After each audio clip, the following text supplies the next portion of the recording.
E eu falava ao começo que é uma alegria imensa participar, depois de tantos meses aí, praticamente quase 15 meses longe e distante dos irmãos, nesse período de Covid, muitos irmãos nós não tivemos nem oportunidade de ver pessoalmente ou de ver pelo Zoom, alguns nós falamos por telefone, falamos via WhatsApp, outros nós nem conseguimos porque não tínhamos o contato, mas é uma alegria muito, muito grande, irmãos, estar participando aqui, presencial, do culto, juntamente com os irmãos, você aí na sua casa, você através do YouTube. O pastor Fausto, provavelmente, ele deve estar em algum momento na tela com a gente, ver o Fernando Luna, ver a família toda do Luna, ver aí outros irmãos participando do louvor e adoração ao Senhor.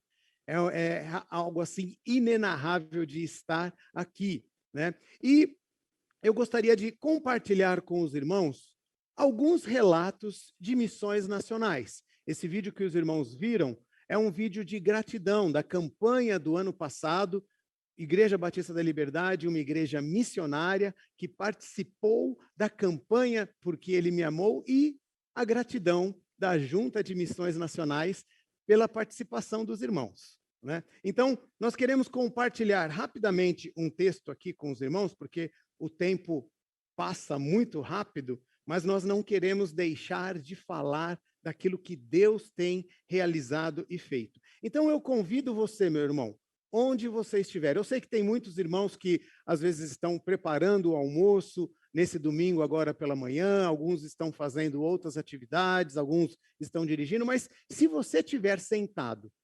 participando, reservado esse momento exclusivo para o culto, eu convido você, faça como eu, olha, pegue a sua Bíblia e vamos fazer uma leitura aqui na palavra do Senhor, no livro de Marcos, capítulo 2, a partir do versículo 1. Marcos, capítulo 2, versículo 1.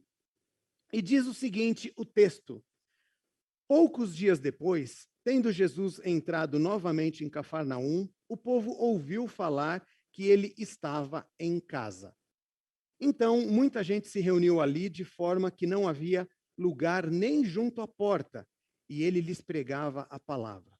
Vieram alguns homens, trazendo-lhe um paralítico, carregado por 4 deles.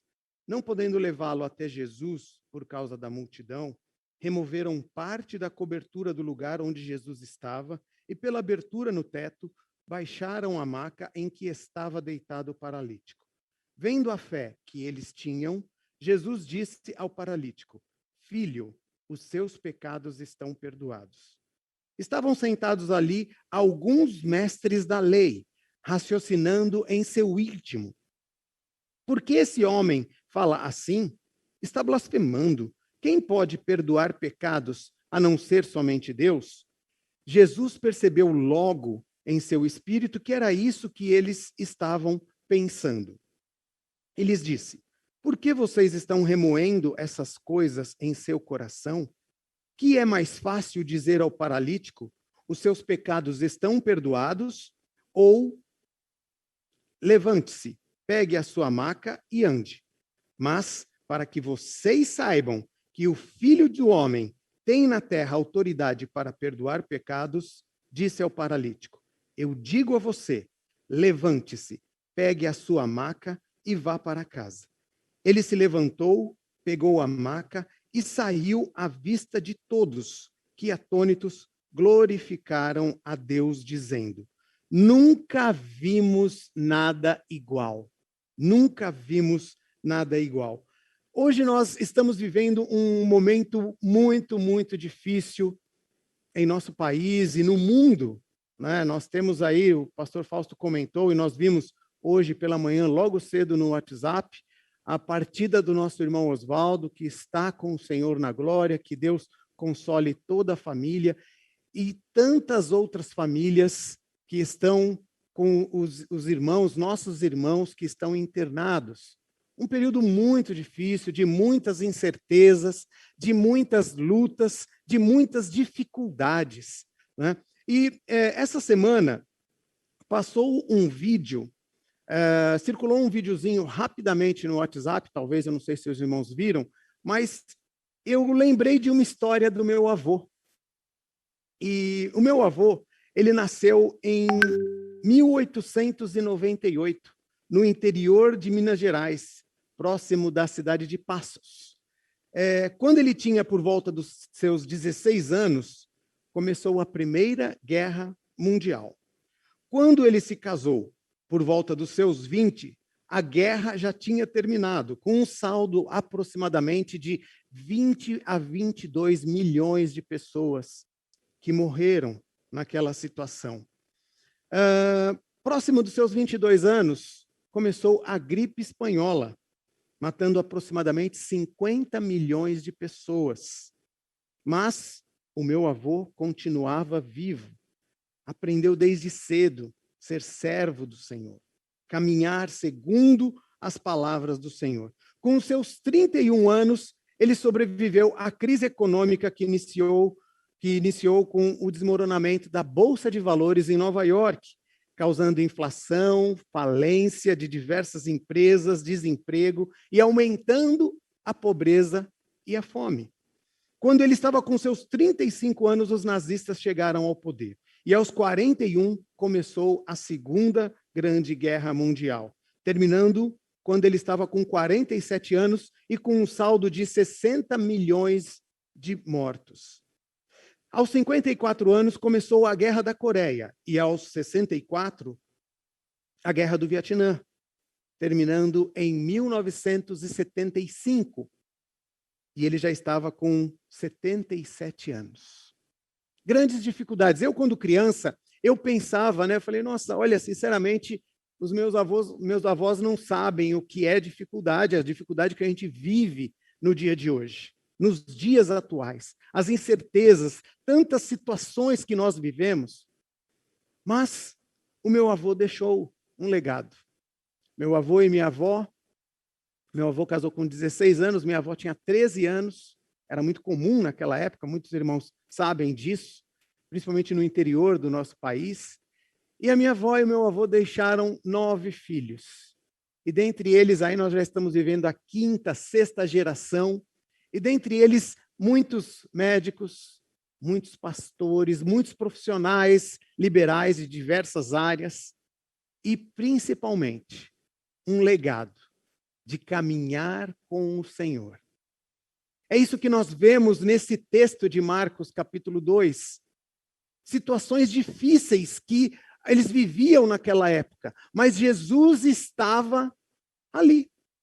Jesus estava ali como um dia qualquer ali em Cafarnaum. Esse dia em Cafarnaum, conforme relata esse texto de Marcos, capítulo 2, era um dia normal, possivelmente como qualquer outro dia. Muitos estavam fazendo seus afazeres, cuidando dos seus afazeres, muitos estavam correndo atrás dos seus temas, muitos estavam correndo para trabalhar, outros estavam correndo para conseguir efetivamente o seu sustento do dia a dia. Mas Jesus estava a ensinar. Jesus estava em casa. Nós não sabemos que casa que era, se era a casa dele mesmo, se era a casa de Pedro. Alguns dizem que talvez fosse a casa de Pedro, mas a gente sabe lá em Mateus 4,13 que diz que Jesus Cristo mudou para Cafarnaum. E Jesus estava, independente de onde ele estava ensinando. Aonde? Em casa. Ele estava em casa a ensinar. E ele começou a ensinar. Ele começou a falar do reino que ele veio trazer, o reino dos céus, a nova vida, a nova esperança, em meio a toda aquela situação política que eles viviam, aquela opressão do império. Mas Jesus estava ali, ensinando. E nós estamos vivendo momentos difíceis, momentos de incerteza, momentos de dificuldade, momentos de luto, momentos de tristeza, de angústia. Mas o Senhor Jesus, Ele está a nos ensinar. Ele está onde? Em casa, com você. Ele está, através deste livro, falando com você. Ele está participando das suas lutas. Ele está participando das suas dificuldades. Ele está ensinando mais sobre o reino. E a nossa vida não se restringe tão somente a essa vida aqui. A nossa vida está garantida lá nos céus com o Senhor Jesus. Nós vamos viver com Ele, nós vamos reinar com Ele, nós vamos morar nas mansões celestiais, nós vamos caminhar em ruas de ouro. É isso que a palavra nos reserva. Os nossos nomes estão escritos no livro da vida. Louvado seja Deus. É esse o Senhor que nós seguimos. A nossa vida não se restringe somente a esta vida, a este tempo, aqui e agora. Dificuldades, incertezas, temos sim. Mas o Senhor Jesus disse: tende bom ânimo, eu venci o mundo. Nós vemos aqui situações de uma pessoa que estava ou querendo ouvir, e várias pessoas ouvindo, querendo ouvir, e as pessoas começaram a se juntar nas casas, na casa, efetivamente. E as casas eram poucas ali, eram aproximadamente, alguns dizem que eram 150 casas que tinham ali naquele vilarejo, mas independente de quantas casas tinham, o que acontecia era que Jesus estava ali ensinando. O Senhor estava falando. E as pessoas começaram a chegar. E até um ponto que não cabia, tinha uma multidão. A gente vê na sequência, no capítulo 3 do livro de Marcos, no finalzinho do capítulo 3, que Jesus voltou a ensinar em casa e tinha novamente uma multidão. Onde Jesus Cristo estava, tinha multidões. Jesus Cristo estava onde as pessoas queriam ouvir, as pessoas acessavam o Senhor Jesus para ouvir a palavra e a palavra de vida. Ouvir a palavra e palavra de conforto, ouvir a palavra e palavra de confrontação, palavra de mudança de vida. Quando nós chegamos diante do Senhor Jesus, nós temos um refrigério, porque o Senhor fala verdadeiramente quem somos e o que efetivamente nós esperamos, onde está o nosso coração. E as pessoas acessando o Senhor Jesus até o ponto que alguém ouviu ali no vilarejo, um vilarejo não tão grande, que o Senhor Jesus estava em casa. Vamos lá.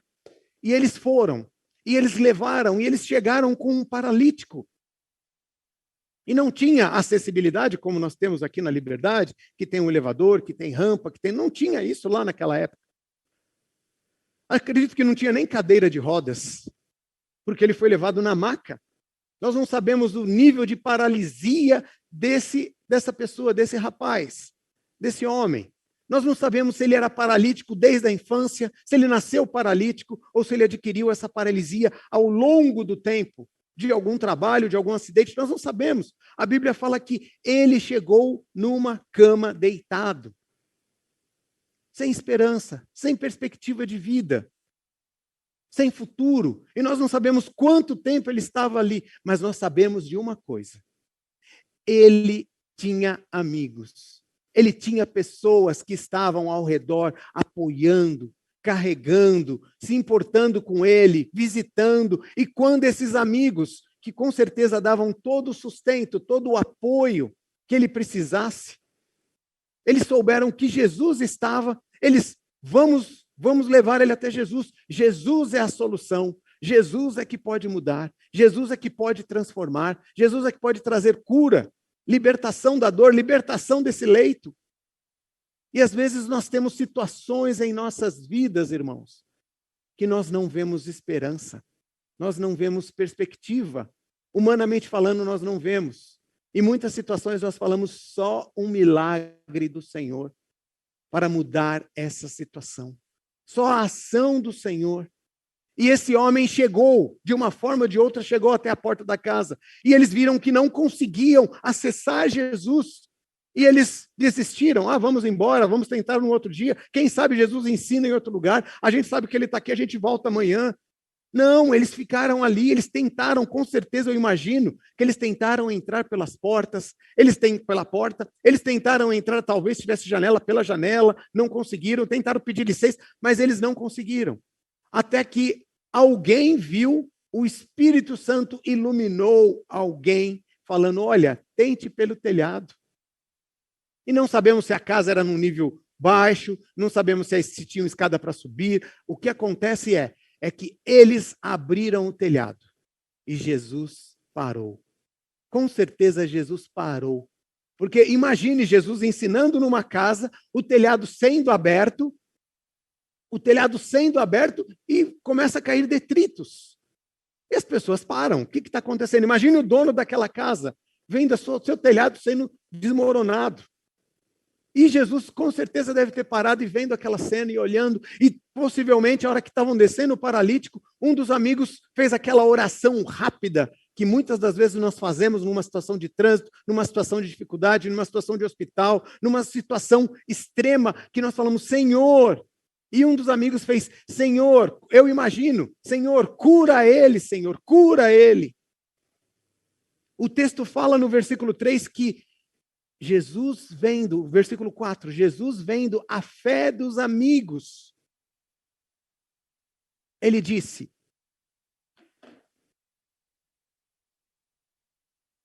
versículo 5, né? Vendo a fé que eles tinham, Jesus disse ao paralítico, filho, os seus pecados estão perdoados. O Senhor Jesus, ele faz o trabalho completo em nossas vidas. Ele trata da nossa questão espiritual, primeiramente. E se nós estamos vivendo por lutas, momentos difíceis, momentos de incerteza, o Senhor Jesus é aquele que trata primeiramente da nossa vida espiritual.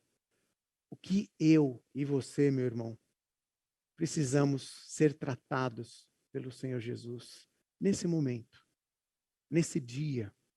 O que efetivamente o Senhor Jesus quer tratar com a minha e com a sua vida? Nós só precisamos acessar o Senhor Jesus. Nós precisamos orar. Nós precisamos buscar a presença do Senhor Jesus. E Martinho Lutero disse certa vez que é impossível ser um cristão e não orar. Seria a mesma coisa dizer que eu vivo, eu estou vivendo, mas eu não respiro. É impossível ser um cristão e não orar. Vou repetir. Seria a mesma coisa de dizer que eu vivo, mas eu não respiro. Nós não podemos viver sem respirar. Um cristão não pode ser um cristão sem orar.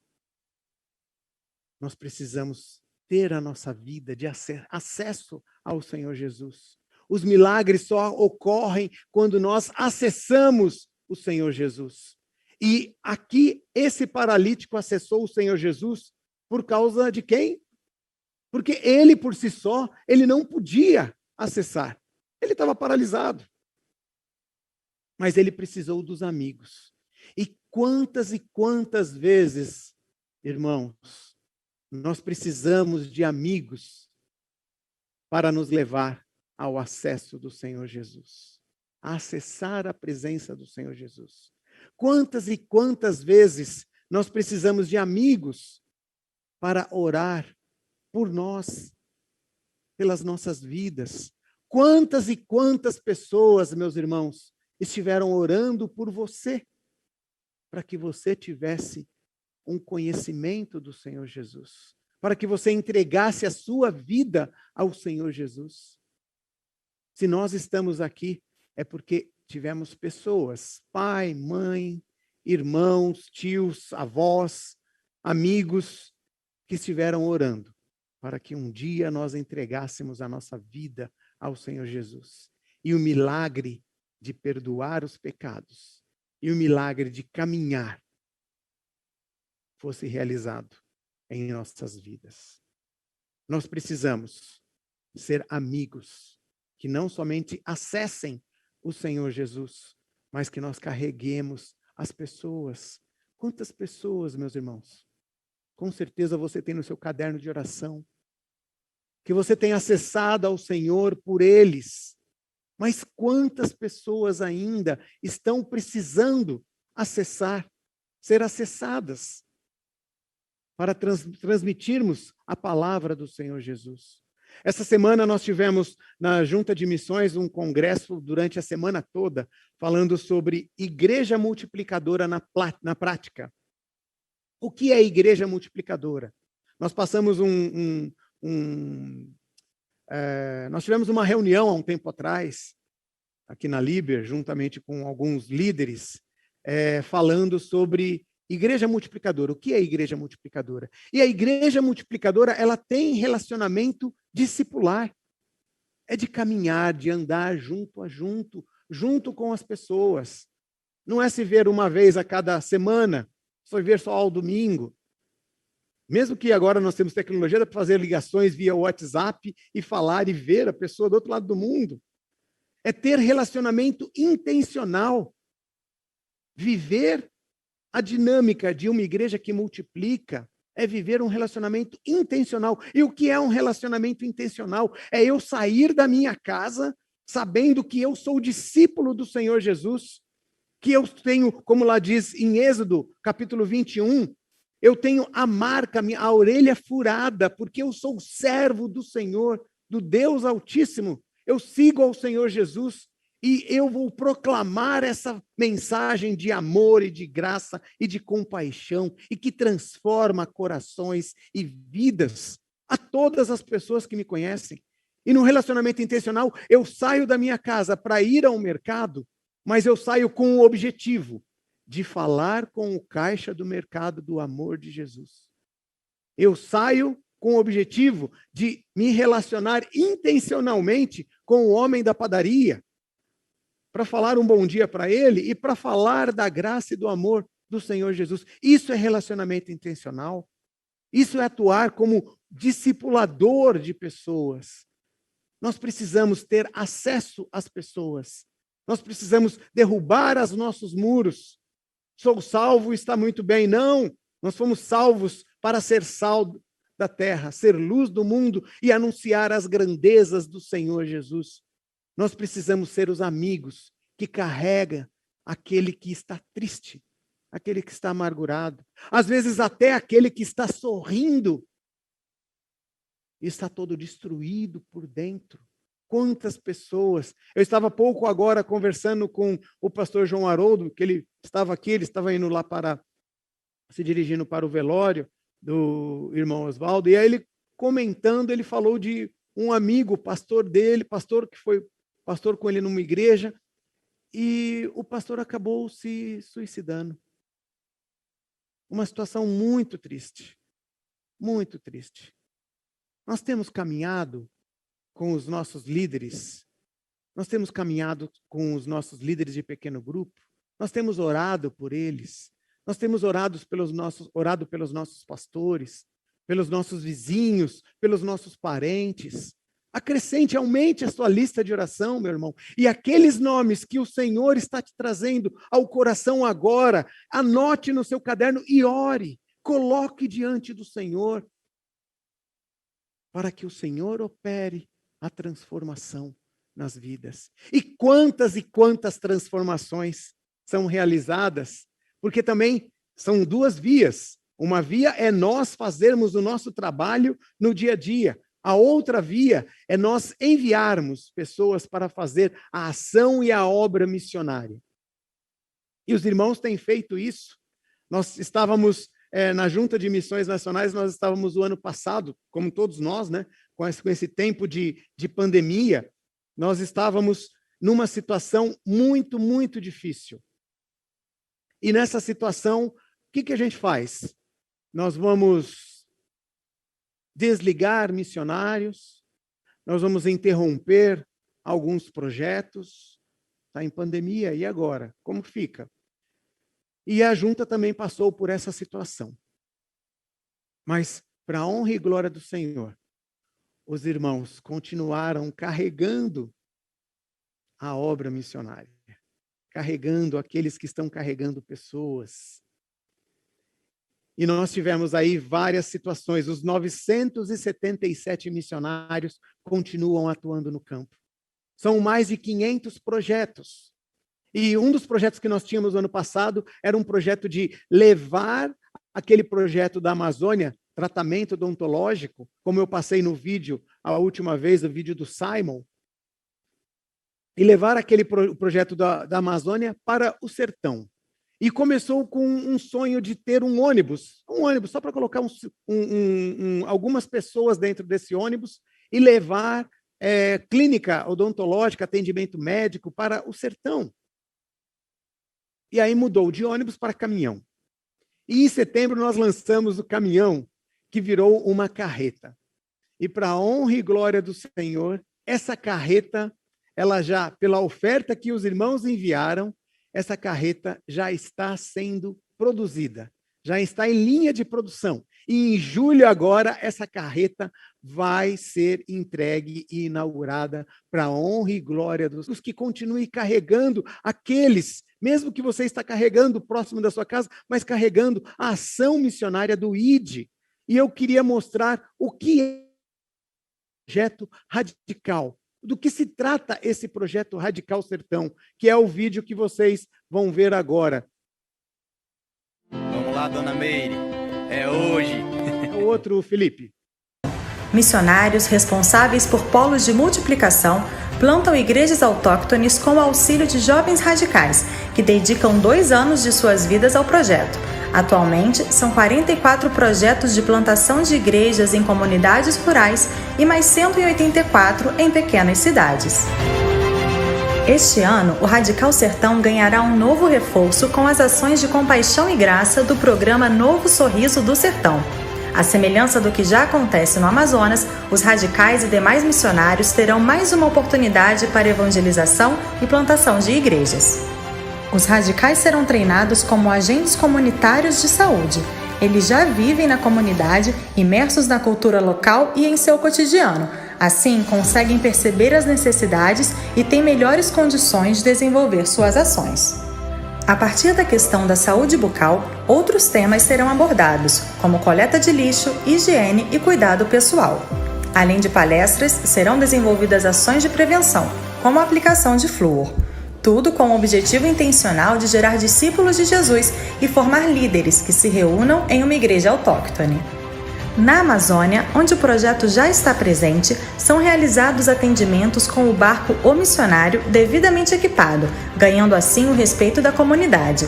Agora vamos ampliar o programa para o sertão, que tem necessidades similares às das comunidades ribeirinhas, tanto em questões sociais como nos desafios de plantação de igrejas. Em vez de um barco, uma carreta devidamente equipada para atender as comunidades, dando suporte ao trabalho dos radicais sertão.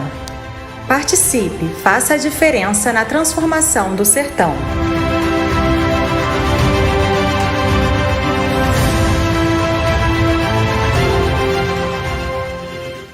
Amém, amém.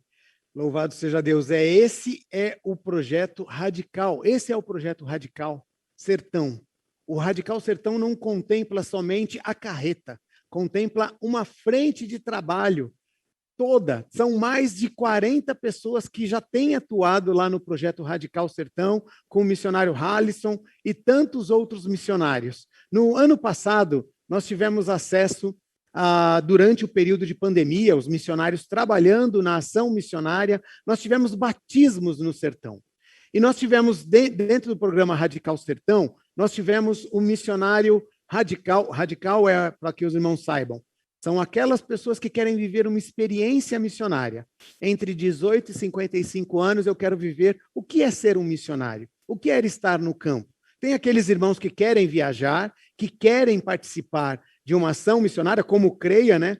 Como nós fazemos no CREA, como nós fizemos lá no CREA Exu, CREA não em Exu, CREA Exu, vou corrigir aqui, porque o Rony falava isso para mim.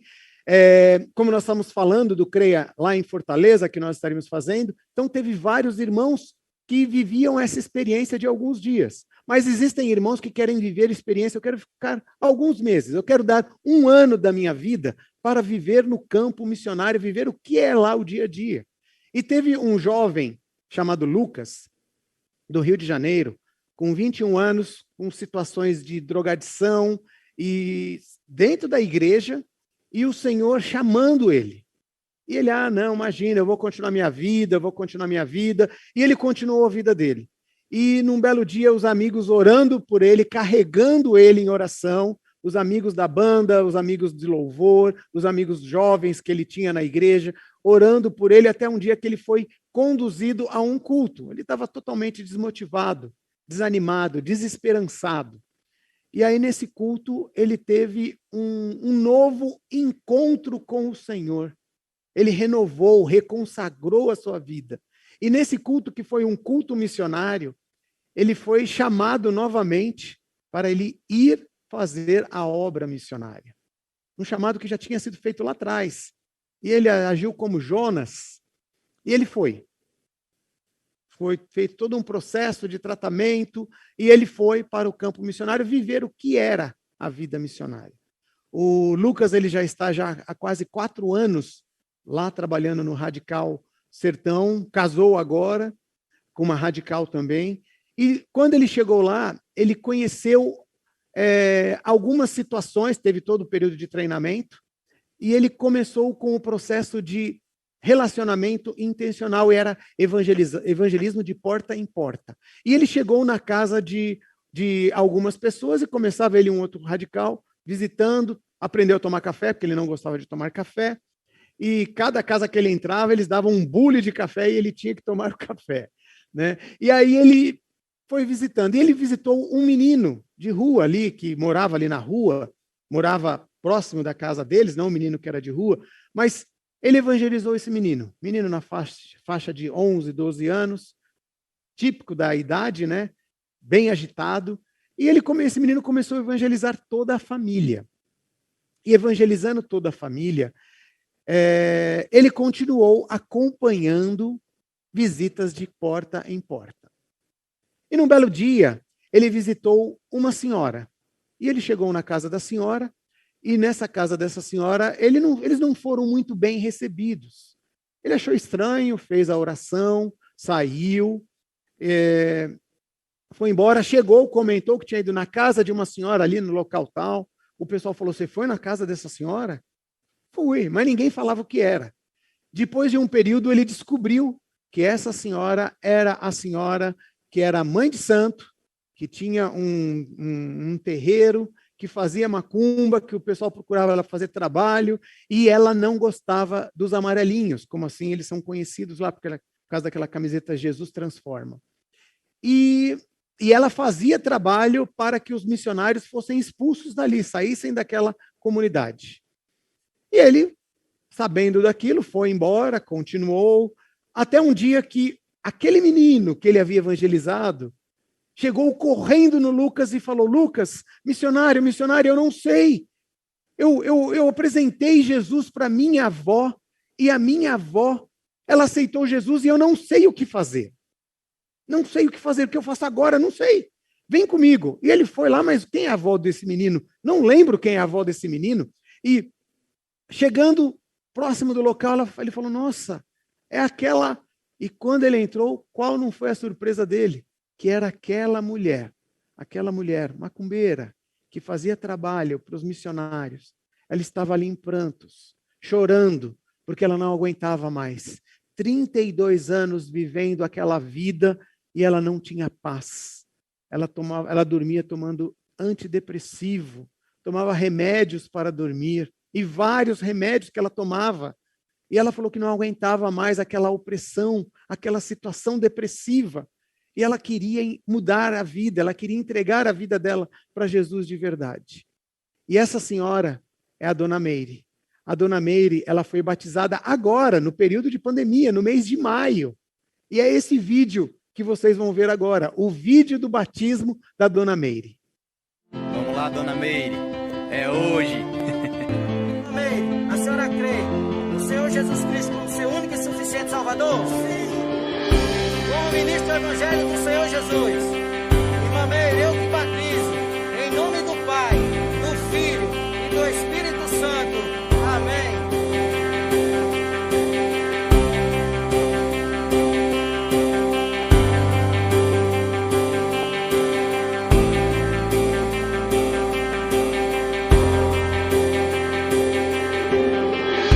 Senhor, obrigada, Pai, obrigada, Pai. Obrigada, meu Jesus, obrigada, meu bom Deus. Jesus transformou sua vida. Transformou. Hoje eu sou criatura, eu creio. Jesus transformou a minha vida, eu creio, Senhor. É isso aí, irmãos. A Dona Meire declarando: Jesus Cristo transformou a minha vida. E isso tudo porque os irmãos têm sido fiéis. Os irmãos não têm sido impedidos de realizar a obra do Senhor. Nós temos essa carreta que nós mostramos agora. A carreta é um caminho agora sem volta, nós temos que avançar, nós precisamos continuar. E nós colocamos o seguinte: não deixe que os impedimentos da vida impeçam você de demonstrar o amor de Deus.